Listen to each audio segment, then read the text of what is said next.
Bismillahirrahmanirrahim. Assalamualaikum warahmatullahi wabarakatuh. Waalaikumsalam warahmatullahi wabarakatuh. Ya, sore ini saya mengajak 3 lawyer saya yang tergabung dalam tim pembela Dr. Tifa, di mana sebagiannya juga menjadi bagian dari tim Bala RRT. Barisan Pembela Roy Rismond Tifa, ya. Nah, pada hari ini kita diskusi panel seharian ya. Kita diskusi seharian melakukan updating terhadap beberapa perkembangan terjadi terkait dengan peristiwa di mana kami RT ya, terutama saya Dr. Tifa itu mengalami kriminalisasi ya. Ini sudah mau ulang tahun ini, persoalan ini udah mau ulang tahun ya. Nanti April udah ulang tahun ke 1 tahun ya. Dan tentu saja hasil dari apa yang kami tadi diskusikan ya, kita diskusi hangat ya. Ya, jadi ini peserta diskusinya ini adalah para lawyer saya. Ini pertama koordinator dari TPDT atau tim pembela Dr. Tifa adalah Pak Dr. Andes Abdul Al-Katiri SIMBA. Lalu kemudian kedua yang lain ini saya perkenalkan ya, Bang Dr. Fadli Nasution SHMH dan Bang Dr. Kandidat Ramdan Syah Bakir SHMH dan MM yang lain banyak 13 master. Dan tim TPDT itu terdiri atas 19 lawyer ya, dan sebagian diantaranya kami ikut sertakan di dalam Bala RRT gitu ya. Jadi ada 3 hal yang kita tadi diskusi hangat, dan memang menurut kami ini adalah sesuatu yang baru yang belum dibicarakan oleh banyak pihak, dan barangkali juga mungkin luput gitu ya, luput sehingga karena memang kita benar-benar dedikasi untuk benar-benar mengolah apa yang terjadi ini untuk kepentingan bangsa dan negara, maka kita jadi lihat ya bahwa ada beberapa hal yang luput ini. Nah, yang pertama yang mau kita sharingkan kepada masyarakat Indonesia semuanya adalah terkait dengan kita kritisi ya, bukan kita concern apapun itu dengan restoratif justice yang terjadi pada Egy Sujana dan Damai Hari Lubis, bukan, tapi kita kritisi gitu. Karena ternyata tadi dari Bang Fadli Nasution yang menemukan ya, dan ini membuat saya nih kita harus terus elaborate ya, supaya benar-benar menjadi concern dari seluruh bangsa. Ini dalam restoratif justice, dalam produk restoratif justice yang ini merupakan produk perdana dari KUHP baru ya, Bang semua ya. Ini terjadi ada sebuah ya potensi, ini kita bilang potensi ya, maladministratif dan bahkan penyelundupan hukum nih ya. Jadi kita menggunakan tanda tanya, kita menggunakan hipotesis ya, karena mesti kita uji. Nah, dugaan inilah kemudian nanti akan kami surati Kapolri ya. Kita bersepakat untuk kita bersurat kepada Kapolri dalam hal ini sebagai penanggung jawab tertinggi dari Kepolisian Republik Indonesia ya. Rencananya besok kita akan surati Kapolri ya. Nah, karena itu maka kita akan sampaikan kepada seluruh masyarakat Indonesia tentang bahwa kita perlu mengkritisi restoratif justice ini. Karena dalam beberapa angle ya, dalam beberapa substansi ini kita perlu luruskan. Sebab kalau tidak bakal terjadi presiden-presiden yang buruk di kemudian hari, gitu kan ya. Nah, jadi pertama kalau dari sisi saya sebagai satu dari 6 tersangka yang tersisa nih ya, itu ya tentu saja saya melihat bahwa ada sebuah hal yang memang perlu kita pertanyakan. Pertama, RJ sudah diberikan secara sepihak gitu ya, tanpa transparansi. Padahal ini adalah era keterbukaan informasi publik, dan peristiwa ini adalah peristiwa publik begitu ya. Tahu-tahu ada RJ. Lalu kemudian rentetan berikutnya adalah SP3 diberikan hanya kepada 2 tersangka, yaitu Egy Sujana dan Damai Hari Lubis. Nah, dari hal yang kedua saja ini kan juga menimbulkan pertanyaan buat kita. Kenapa? Karena laporan polisi yang dilakukan oleh saudara Joko Widodo itu kepada 8 orang, bukan hanya kepada 2 orang ini. Jadi kalau ada SP3 menurut awam saya, ya berarti terkait juga dong kepada ke-8 tersangka yang lain gitu. Nah, ternyata setelah kita sama-sama pelajari tadi, ada pasal di dalam KUHP baru ya. Kitab Undang-Undang Hukum Acara Pidana baru ini 2025 yang berlaku 2 Januari 2026 di pasal 79 ya, ini ada butir yang nanti mungkin saya baca lengkap ya, atau saya baca lengkap sekarang? Lengkap. Saya baca lengkap sekarang ya, supaya kita semua tahu. Jadi kita belajar hukum nih, seluruh masyarakat Indonesia ya. Saya bacakan ya. Jadi pasal 79 KUHP baru yang baru berlaku ya. Ini berbunyinya begini ya.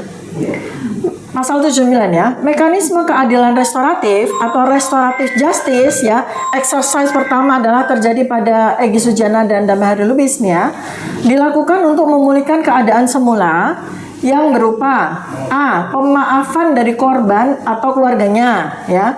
Nah ini ada pemaafan nggak nih dari pihak Pak Joko Widodo nih dan keluarganya. Lalu pengembalian barang yang diperoleh dari tindak pidana kepada korban ya, konsepnya nggak ada. Penggantian biaya perawatan medis dan atau psikologis, ganti rugi atas kerugian lain yang diderita korban sebagai akibat tindak pidana yang dialami korban. Terus memperbaiki kerusakan yang ditimbulkan dari akibat tindak pidana yang dialami korban atau membayar ganti rugi yang ditimbulkan dari akibat tindak pidana ya. Kedua, pemulihan keadaan semula sebagaimana dimaksud pada ayat 1 harus dituangkan dalam kesepakatan. Ketiga, kesepakatan sebagaimana dimaksud pada ayat 2 wajib dilaksanakan dalam jangka waktu paling lama 7 hari. 4.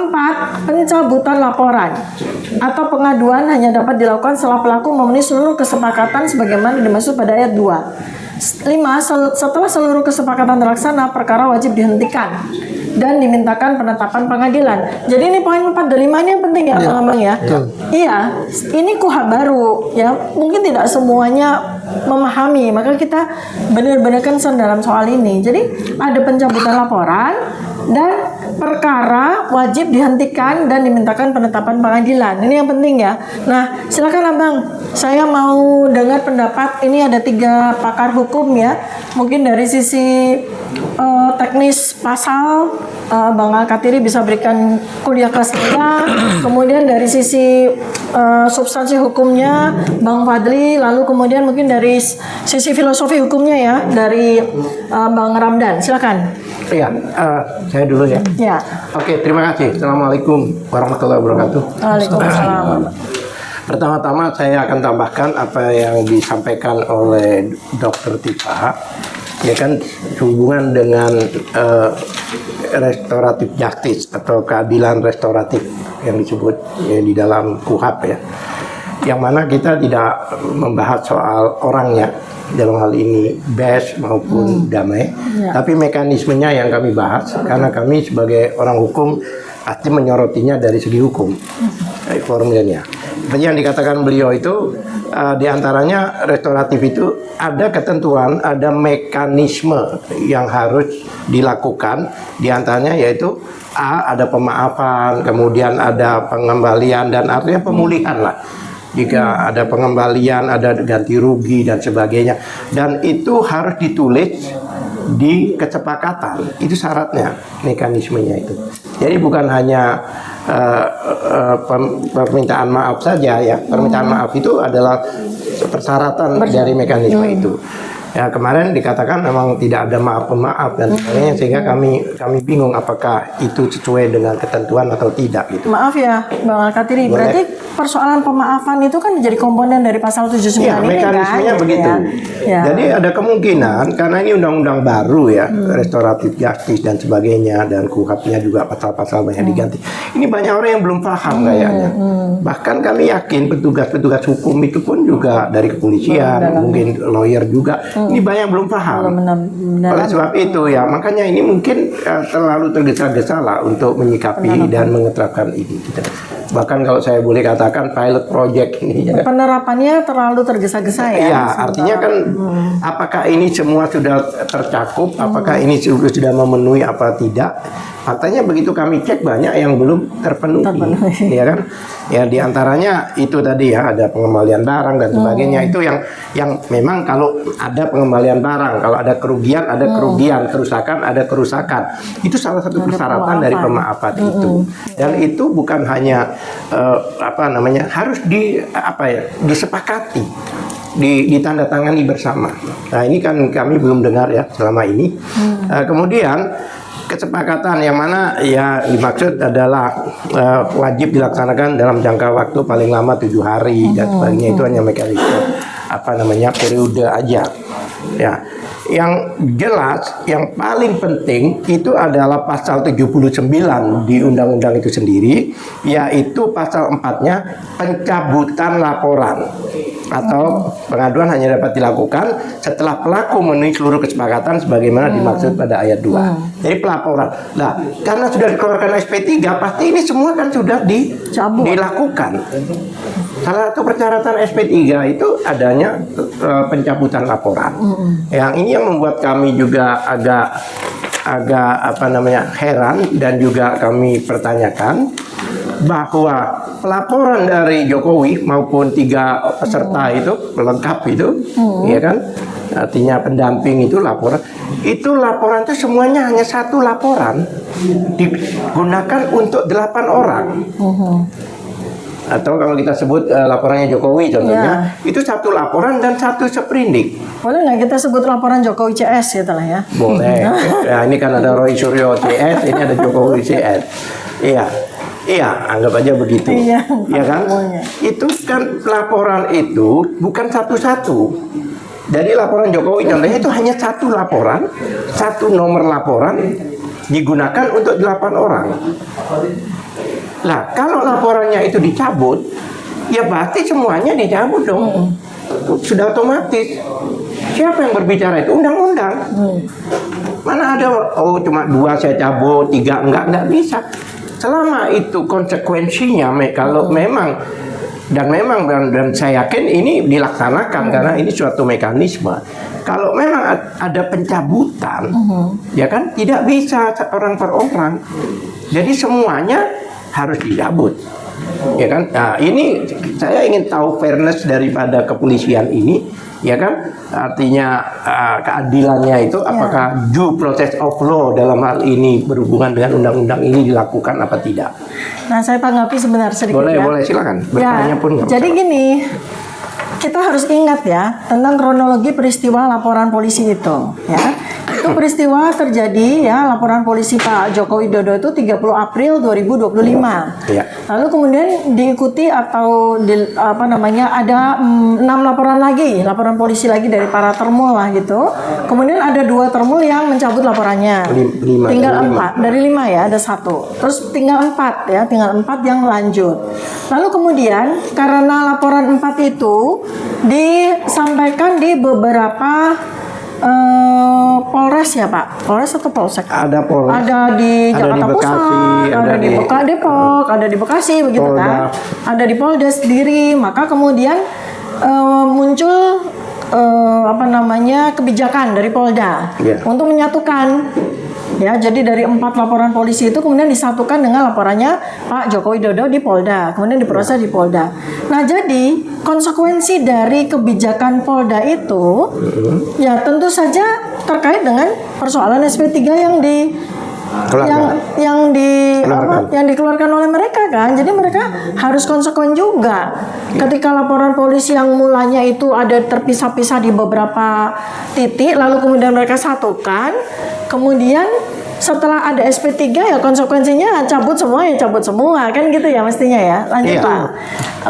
Jadi banyak artinya ketentuan yang seharusnya dilalui ini tidak dilakukan. Contohnya ini kalau sebelum lari ke SP3 dan pencabutan dan sebagainya, itu harus dimintakan penetapan pengadilan. Penetapan pengadilan ya itu harusnya ya. Oke. Bahkan itu diperkuat dengan surat edaran Mahkamah Agung nomor 1 2026 itu bahwa harus ada penetapan pengadilan. Jadi bukan begitu saja, tapi harus melalui proses pengadilan. Baik undang-undang itu maupun keputusan surat edaran Mahkamah Agung. Ya. Nah, ini kita belum pernah dengar bahwa ini ada ketetapan atau pengadilan dan sebagainya. Tapi yang paling concern kita yaitu khususnya dengan pencabutan laporan. Ya kalau itu memang 1 laporan dan 1 nomor perkara, nomor perkaranya kan sama nih, ya kan? Sama. Itu tidak bisa hanya 1 atau 2 orang. Kalau memang 8 orang itu yang dilaporkan, ya harus 8 orang itu dicabut. Kecuali, ya kan? SP3 itu karena orang itu meninggal dunia, itu baru bisa. Ya orang meninggal dunia kan? Iya, Iya. selesai. Tapi kalau memang orangnya masih hidup ya seluruhnya. Oke. Oleh sebab itu kami akan menulis surat dalam waktu dekat ini untuk minta pada kepolisian untuk memperlakukan hal yang sama, bukan berdasarkan kami minta, tapi tidak, untuk melaksanakan ketentuan undang-undang itu apa adanya. Ya, lebih Jangan kepada sampai ada pelanggaran gitu loh. Ya, intinya sebenarnya kami tidak mau, ini gini ya, saya secara pribadi ya Pak. Ya. Intinya kami tuh tidak mau minta restoratif justice hanya gara-gara terjadi maladministrasi terhadap peristiwa restoratif justice ini. Tetapi kita justru mengkritisi peristiwa restoratif justice ini dan kita ingin mendudukkan pada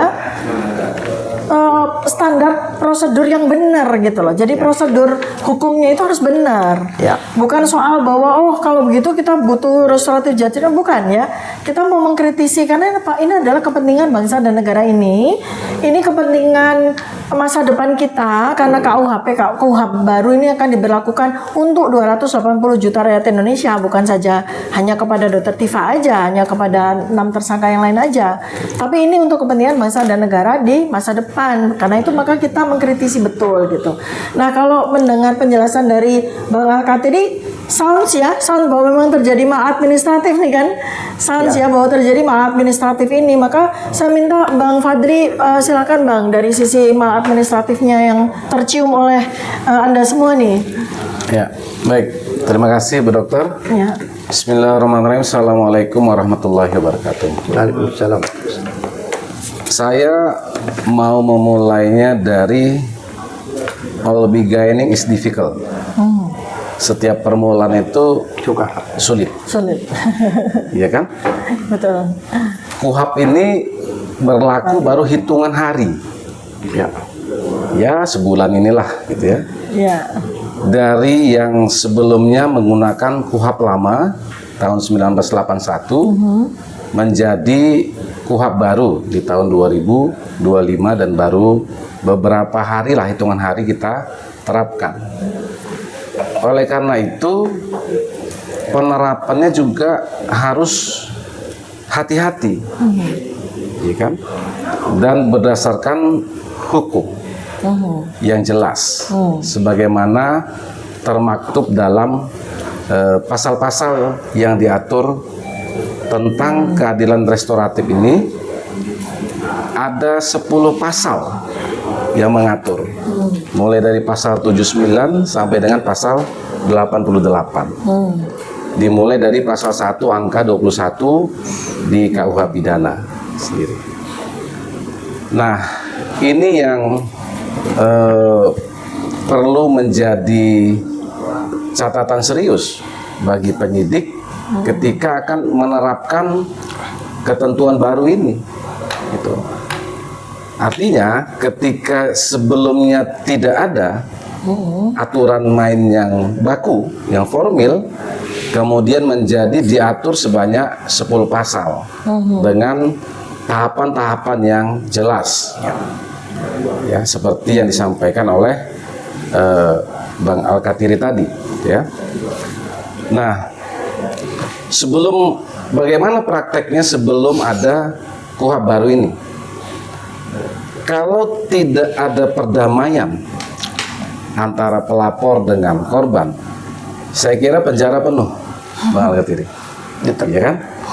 Maka dalam praktek juga seringkali penyidik itu selalu menyampaikan atau menawarkan solusi-solusi perdamaian supaya tidak sampai pada proses hukum peradilan yang akan memakan waktu yang lama dan juga biaya yang tidak sedikit, gitu. Nah, sekarang kita kembali memahami dulu apa sih sebenarnya keadilan restoratif itu.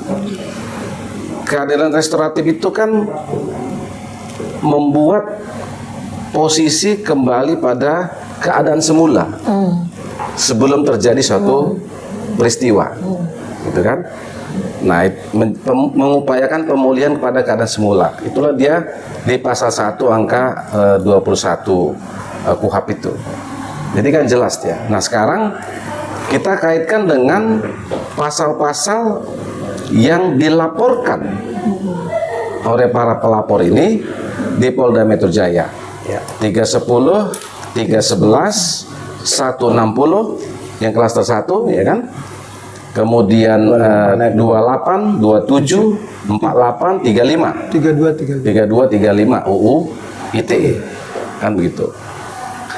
Nah, pasal-pasal ini ya dalam hukum pidana ini adalah delik aduan. Ya.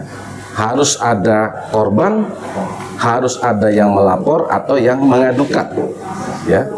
Nah, pasal-pasal ini adalah pasal-pasal peraturan yang material, gitu ya. Harus jelas siapa korban, apa kerugian yang dialami oleh korban. Nah, kembali ke situ ya, karena tadi salah satu restoratif justice itu mensyaratkan adanya pemaafan dari korban atau keluarganya. Kita harus mendefinisikan satu persatu unsur dalam ayat-ayat ini. Siapa korban? Kira-kira begini. Ini kalau pencemaran nama baik atau fitnah. Saya kaitkan dengan contoh.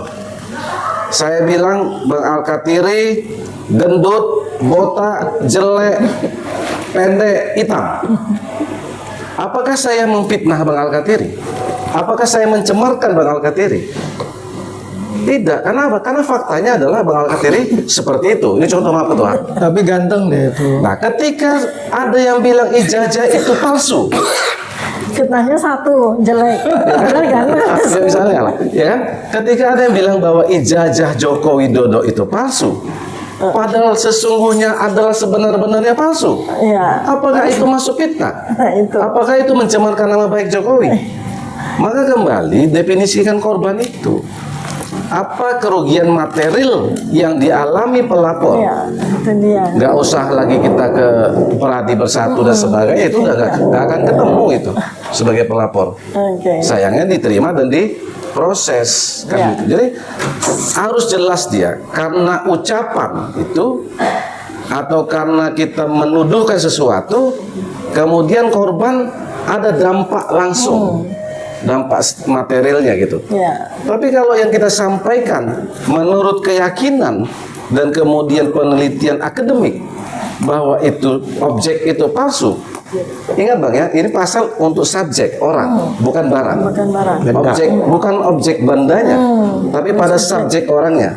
Tadi seperti tadi, tiba-tiba Bang Al-Katiri laporkan saya, damailah kami. Oh minta maaf saya.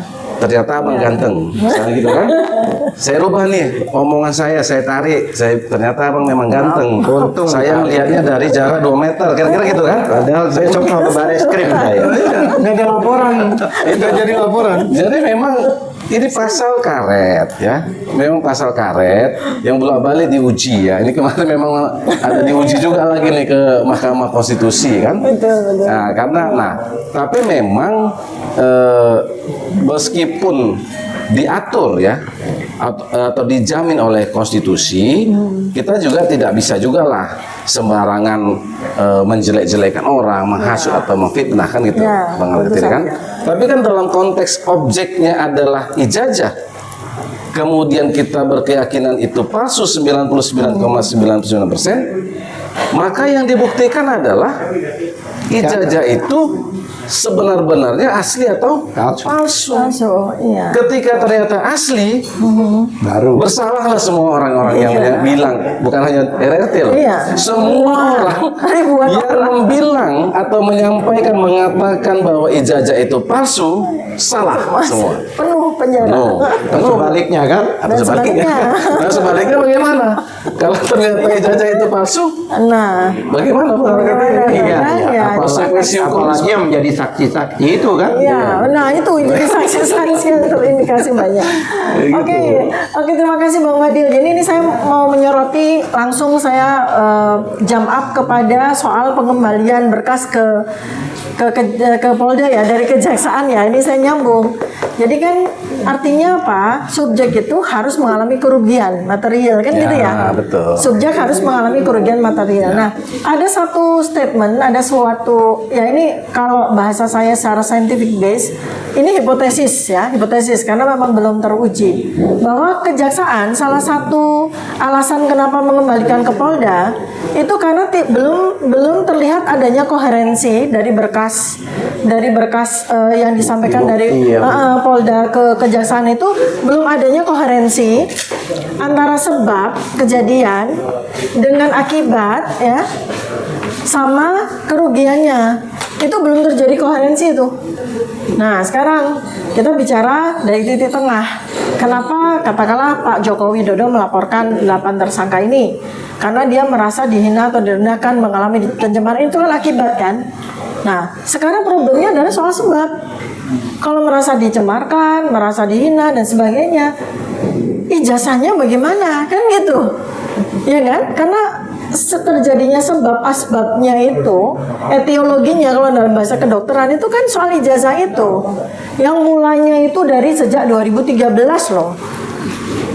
Ya, berarti 13 tahun yang lalu loh, ya.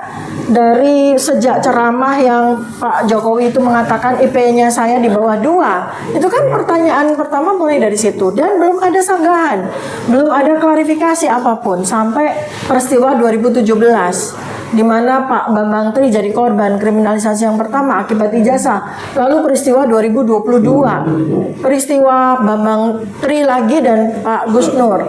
Lalu peristiwa 2025. Nah, di sini banyak sekali hal-hal yang menjadi sebab yang seharusnya kalau memang ijazah itu ada, ijazah asli itu ada, selesai semuanya, nggak akan ada peristiwa Bambang Tri kemudian melaporkan tentang dugaan ijazah palsu lalu kemudian malah dia mengenai terpidana misalnya seperti itu dan seterusnya sampai rentetannya ke kita gitu kan. Nah, sekarang saya mau tanya dari aspek fundamental dari fondasi atau fundamental substance dari peristiwa ini ya. Tolong saya dibantu Bang Ramdan dari sisi fondasi fundamental substance-nya ya. Ya, makasih Dok, rekan Fadli dan rekan Alkatiri atas diskusi yang segar ya selama seharian ini. Pertama, prinsip-prinsip dasar kan norma yang kita bangun. Pertama itu ada tentang prinsip sila kelima Pancasila kita tentang keadilan sosial berlaku bagi siapa saja. Itu yang pertama. Jadi berdasarkan prinsip ini, prinsip adil itu kan tadi disampaikan oleh Dr. Tifa.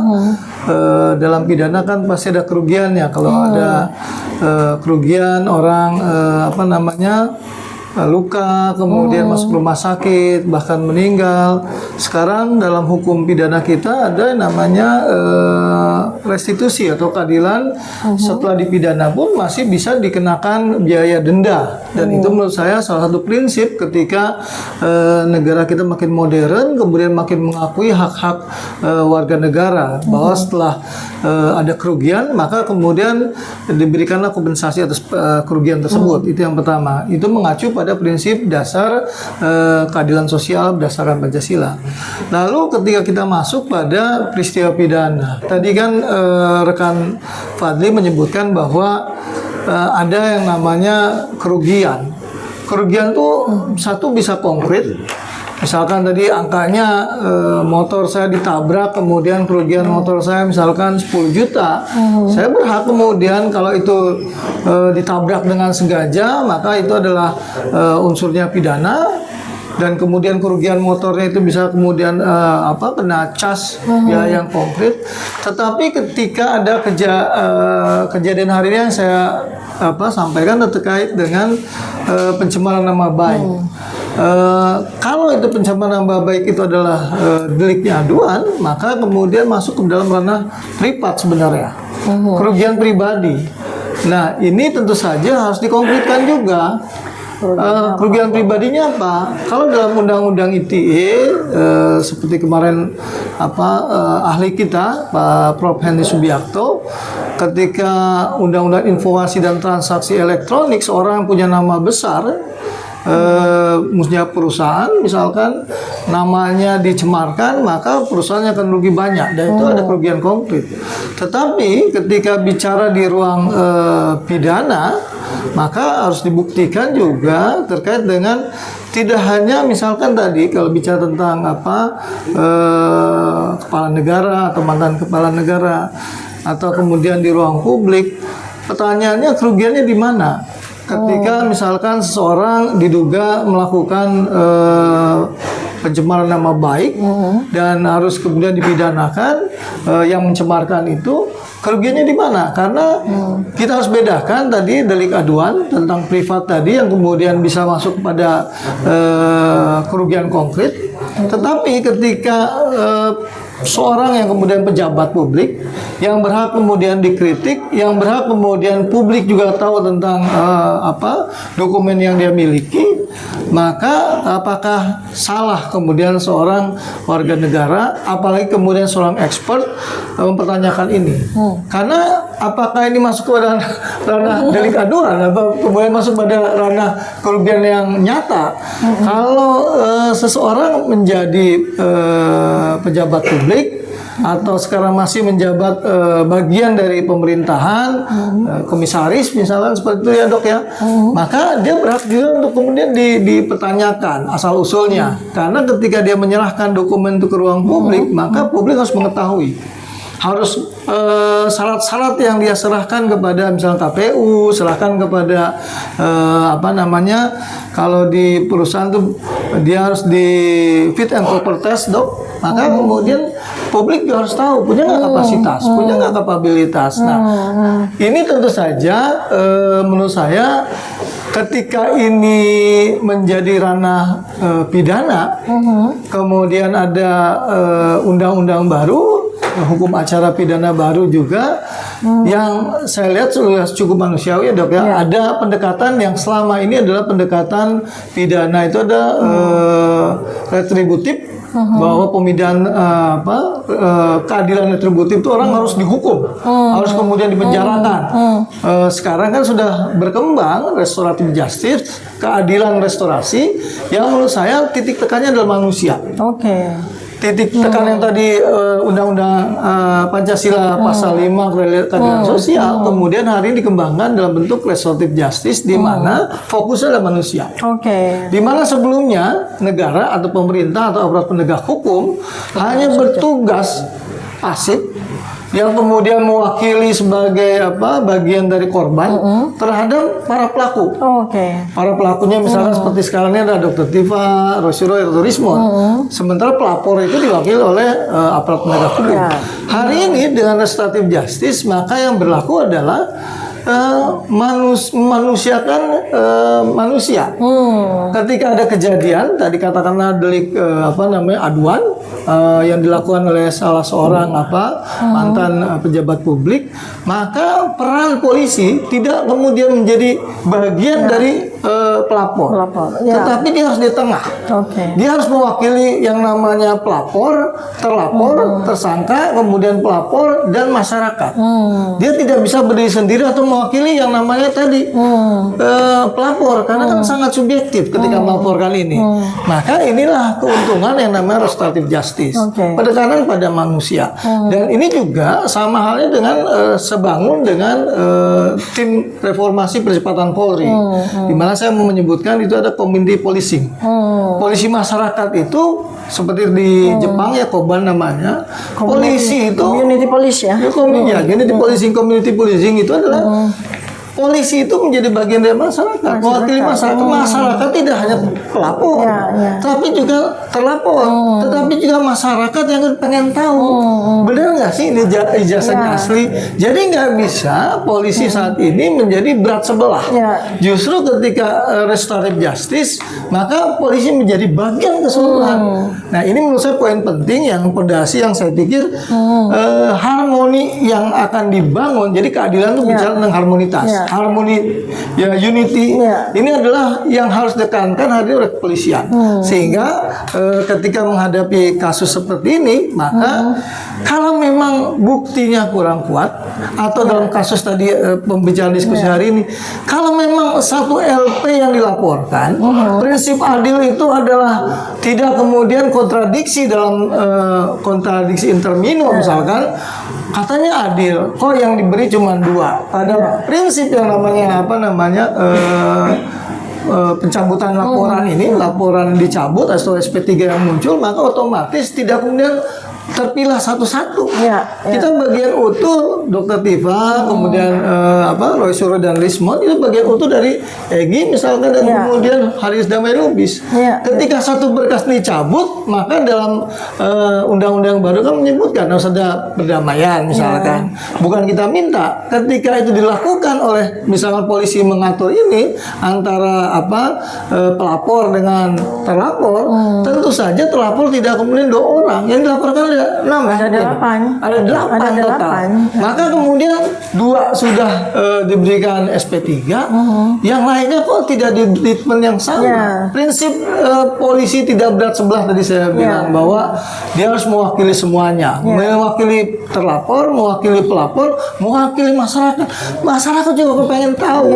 Nah, terakhir menurut saya Dok ya, di sini kemudian polisi punya peran penting sebagai pintu masuk dari sebuah sistem peradilan pidana. Betul.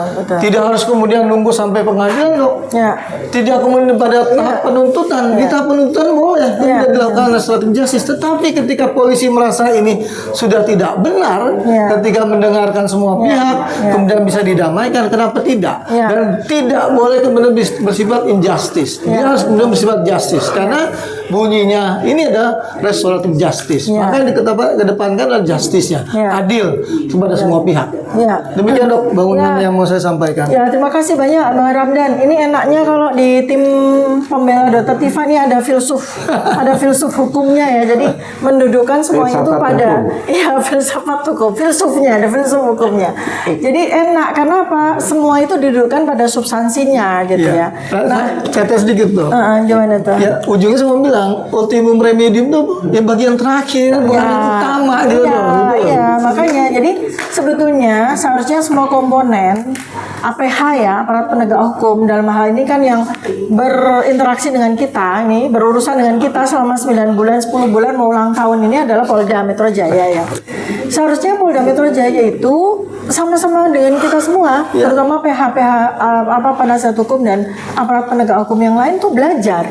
Jangan tergesa-gesa ya menetapkan atau memberlakukan atau katakanlah menjadikan kasus ini itu sebagai exercise pertama dari pelaksanaan KUHP 2026 dengan cara yang sangat tergesa-gesa ya. Maka restoratif justice itu dilakukan gara-gara sungkem atau gara-gara sowan gitu ya.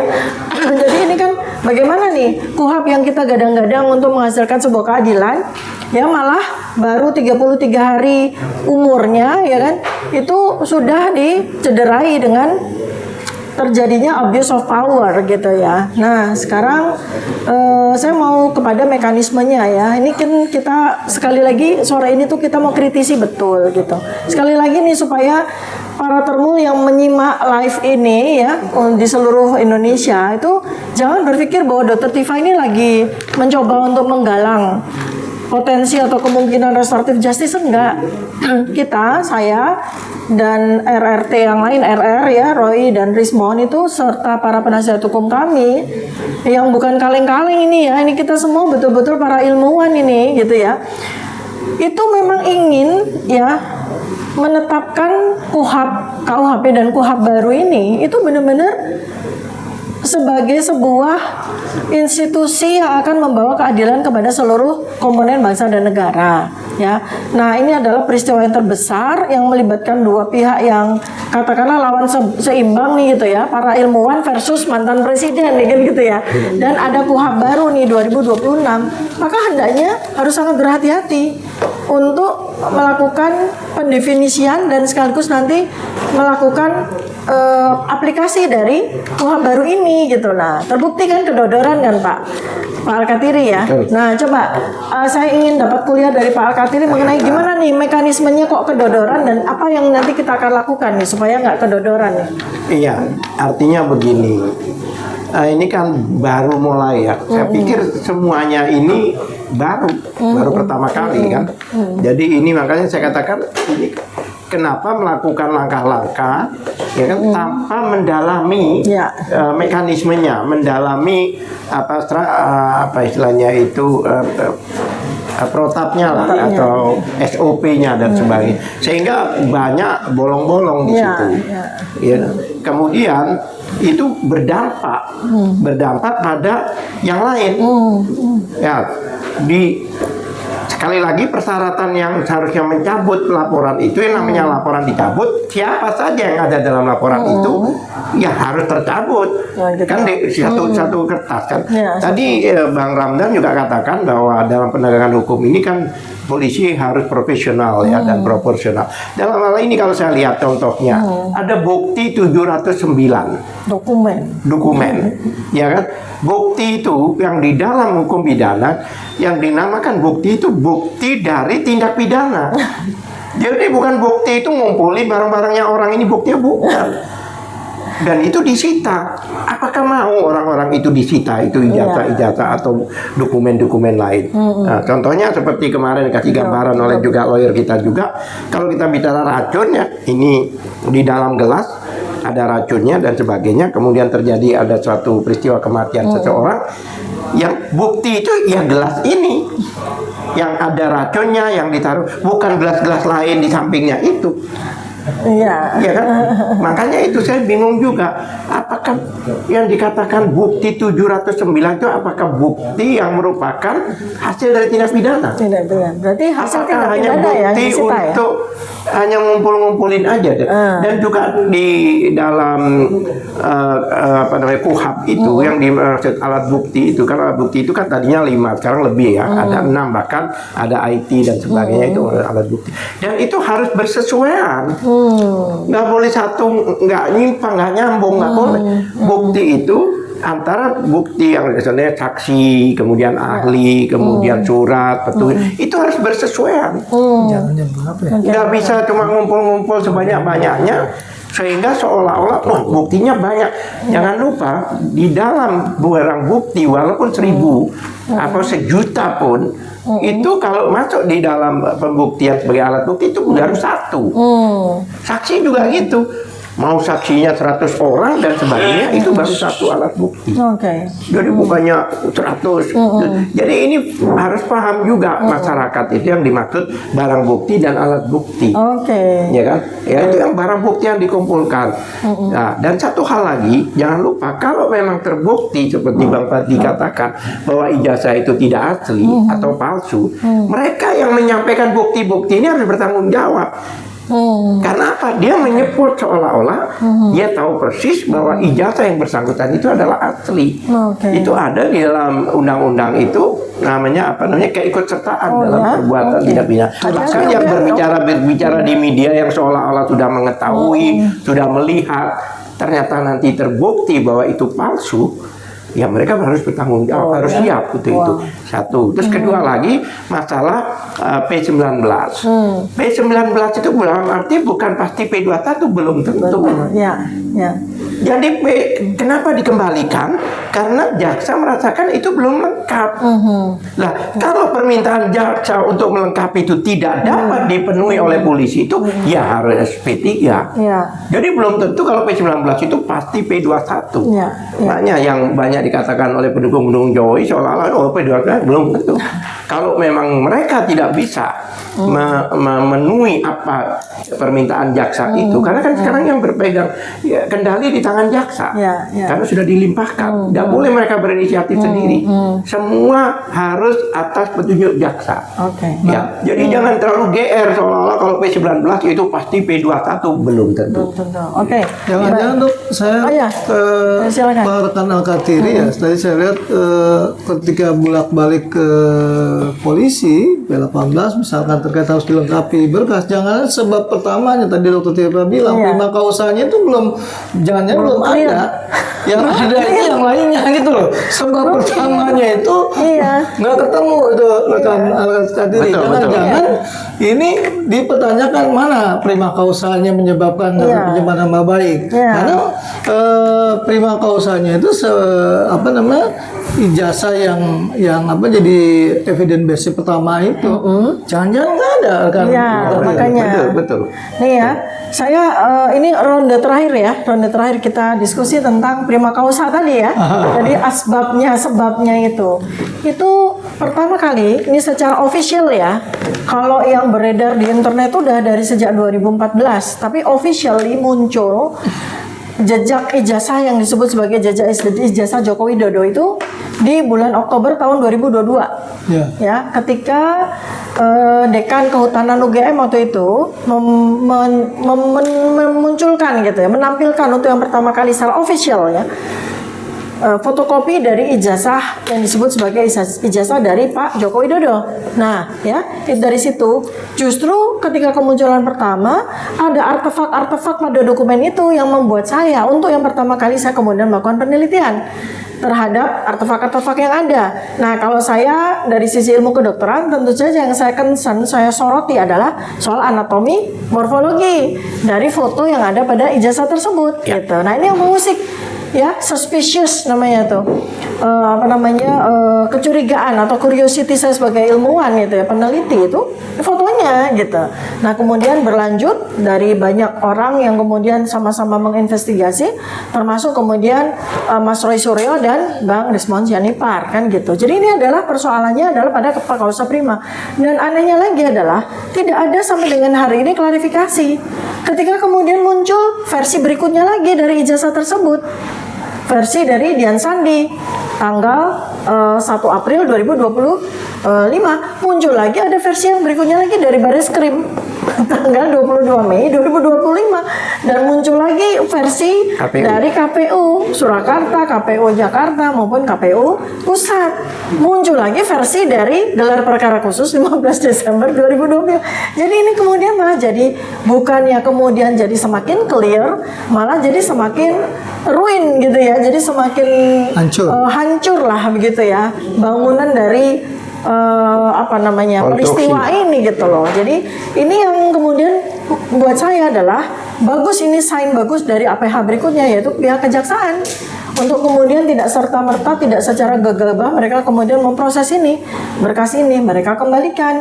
Dan ada sebuah informasi yang saya dapatkan selain persoalan sebab, akibat dan kerugian material yang ditimbulkan oleh korban atau oleh pelapor, juga persoalan kelengkapan dari saksi, keterangan saksi, kelengkapan dari keterangan ahli maupun pertanyaan-pertanyaan terkait dengan 709 dokumen. Nah, ini apa enggak bertahun-tahun ini? Karena kan seakan-akan jadi kembali ke titik nol nih. Kenapa? Polda mengklaim sudah memeriksa 22 ahli, ya, sudah memeriksa 127 saksi, dan sudah memeriksa dan bahkan menyita 709 dokumen. Nah, karena sekarang ini ada undang-undang keterbukaan informasi publik, maka kita akan mintakan itu kepada Polda untuk membuka 709 dokumen dan juga membuka siapa ahli 22 orang itu dan siapa 127 saksi, karena kami menggunakan undang-undang itu kan. Termasuk yang 505 dari UGM yang dihitamkan. Betul, 505 yang sudah kami dapatkan informasi dari UGM ya, yang beberapa dihitamkan waktu itu akan kami tanyakan. Ya, jadi mungkin apakah 505 itu termasuk 709 dokumen? Ya. Apakah itu bagian, jadi ada berapa gitu ya, berapa ribu dokumen yang kemudian sudah diklaim. Nah, itu diminta oleh kejaksaan untuk diperiksa kembali atau dilengkapi kembali. Nah, jadi ini pertanyaan terakhir untuk Bang Fadli, gimana nih nanti prosedur setelah kejadian ini tuh? Ya, jadi sekarang kan berkas itu nggak boleh mondar-mandir lagi. Ya. Sudah diatur KUHP semuanya. Oke. Sekarang kan harus ada kepastian hukum. Ketika malah sebaliknya tuh, kalau ada satu laporan polisi nggak diproses, itu juga menjadi objek pelapis gitu malah ini. Makanya sekarang perlu kehati-hatian nih penyidik dan penuntut umum. Nah, sekarang kan kita dengar kemarin itu berkas perkara dikembalikan kejaksaan kepada penyidik. Berarti sekarang ada pada penyidik. Nah, oleh penyidik tentu harus memenuhi apa-apa yang diminta oleh penuntut umum supaya bisa menyusun dakwaan. Ya bisa jadi salah satunya itu adalah yang paling substansi daripada penerapan pasal ini, apa sih sebenarnya kerugian material korban atau pelapor, kan gitu. Jadi bisa dikaitkan dengan unsur-unsur pasal, bisa diurai peristiwanya, ada kerugian materialnya, kemudian terpenuhilah bahwa ada unsur pencemaran nama baik, fitnah dan sebagainya sesuai dengan pasal ini. Nah kalau tidak, ya seperti pernah saya bilang itu, ke Pengadilan Negeri Jakarta Pusat membebaskan si Haidar kalau salah itu, karena dakwaan cacat formil. Gitu. Itu juga harus kehati-hatian bagi penuntut umum sekarang dengan adanya KUHP baru ini.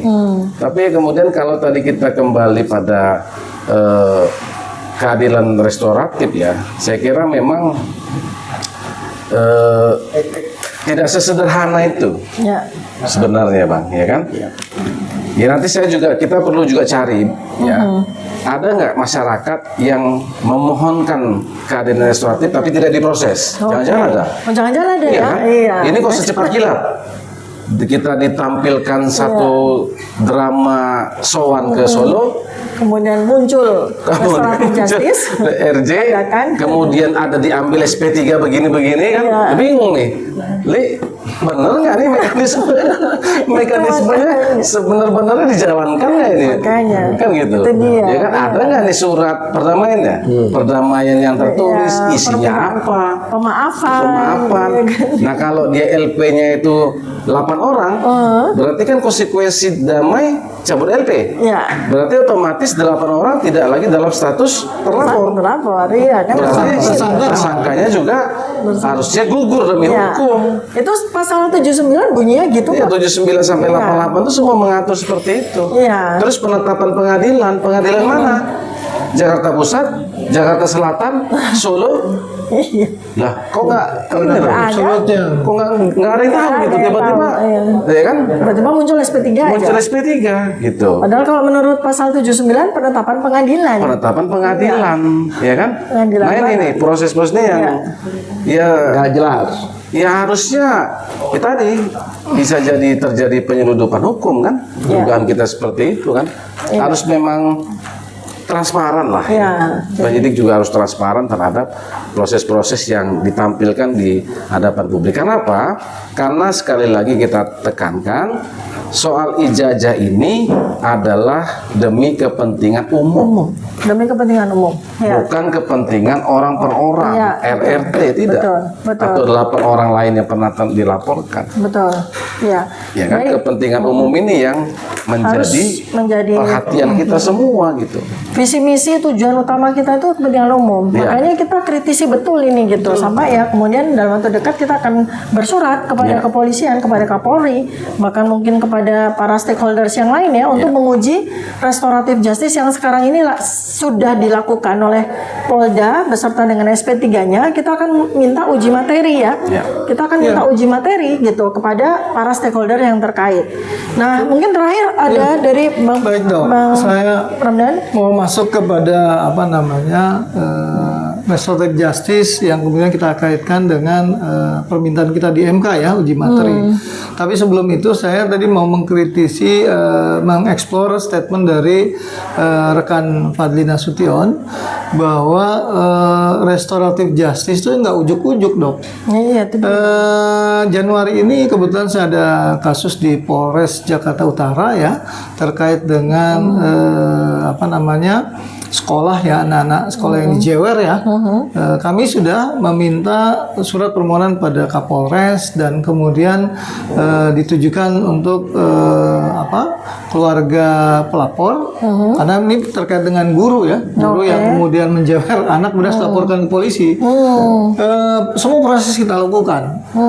Ketika selesai pun penolakan dari pihak pelapor juga dilaporkan, disampaikan kepada kami. Jadi ada proses yang harus dijalani sesuai dengan pasal 79 Undang-Undang Hukum Acara. Nah, yang kedua tentu saja ada satu hal, kalau tadi rekan Fadli bilang nggak bisa proses kilat seperti itu, atau Dokter Tifa bilang ada putusan pengadilan.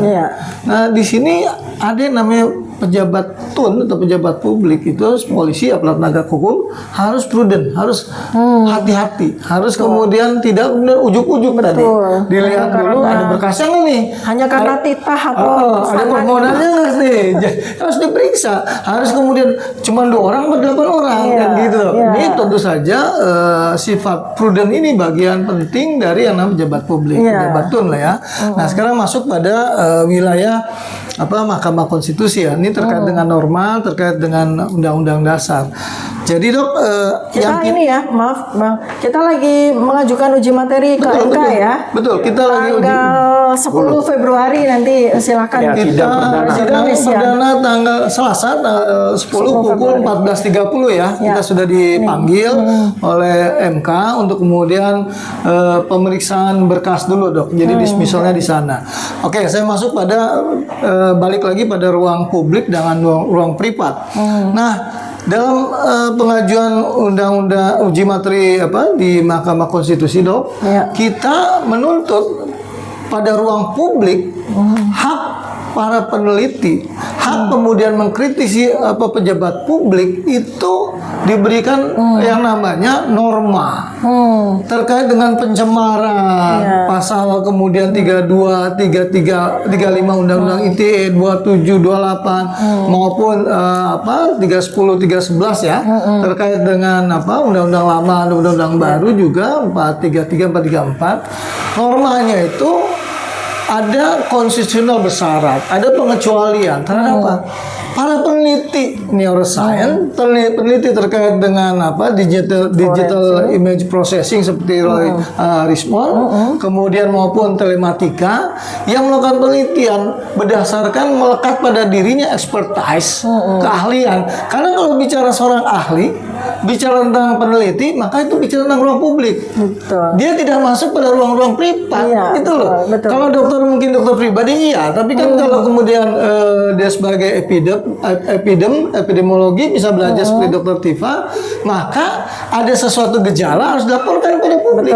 Terkait dengan perilaku behavior dari pimpinan atau kepala negara di beberapa negara misalkan harus disampaikan kepada publik. Ya, itu ruang publik bagi para expert. Nggak bisa expert itu ruang privat gitu. Melekat pada dirinya itu ada ruang publik, sehingga kemudian tidak bisa dikriminalisasi. Norma ini yang diminta kepada Hakim Konstitusi untuk kemudian dibatalkan apabila terjadi pencemaran nama baik atas nama terhadap peneliti dan kemudian yang mengkritik terhadap ruang publik pada pejabat publik. Itu Dok, menurut saya ini harus disampaikan kepada masyarakat, pada MK pesan kita. Baik, terima kasih banyak. Ini diskusi panel yang sangat menarik, dan ini nanti rencananya ya akan kami TPDT, Tim Pembela Dr. Tifa dan Bala RRT, kami sudah melakukan kolaborasi juga bergabung LBH Muhammadiyah ya. Nah, jadi kami akan terus melakukan diskusi panel seperti ini dengan para pakar ya, karena kita akan bawa peristiwa ini peristiwa hukum yang terjadi pada saya dan kawan-kawan pada RRT dan kawan-kawan ini pada ranah ilmiah. Jadi kita juga akan bawa diskusi-diskusi sebenarnya pada ilmiah hukum gitu ya. Ilmiah hukum kita akan bawa kepada area hukum pidana, bukan hanya sekedar hukum pidana, sosiologi hukum, filosofi hukum. Kita akan ajak para ilmuwan hukum yang ada di Indonesia dan juga ilmuwan yang multidimensional juga ya.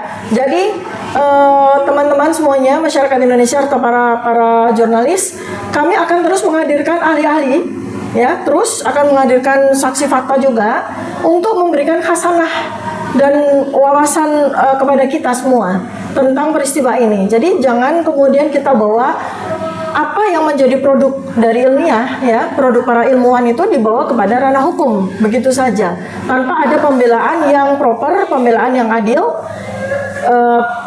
bagi produk ilmiah kami terkait dengan penelitian kami terkait dengan ijazah Joko Widodo itu kita akan bawa. Dan terakhir dari saya adalah saya dapat hadiah ini ya, menjelang ulang tahun saya ini saya dapat hadiah dari kelompok ilmuwan otak dan perilaku. Jadi mereka itu melakukan penelitian dan kajian terhadap penjelasan-penjelasan yang saya sampaikan dari media.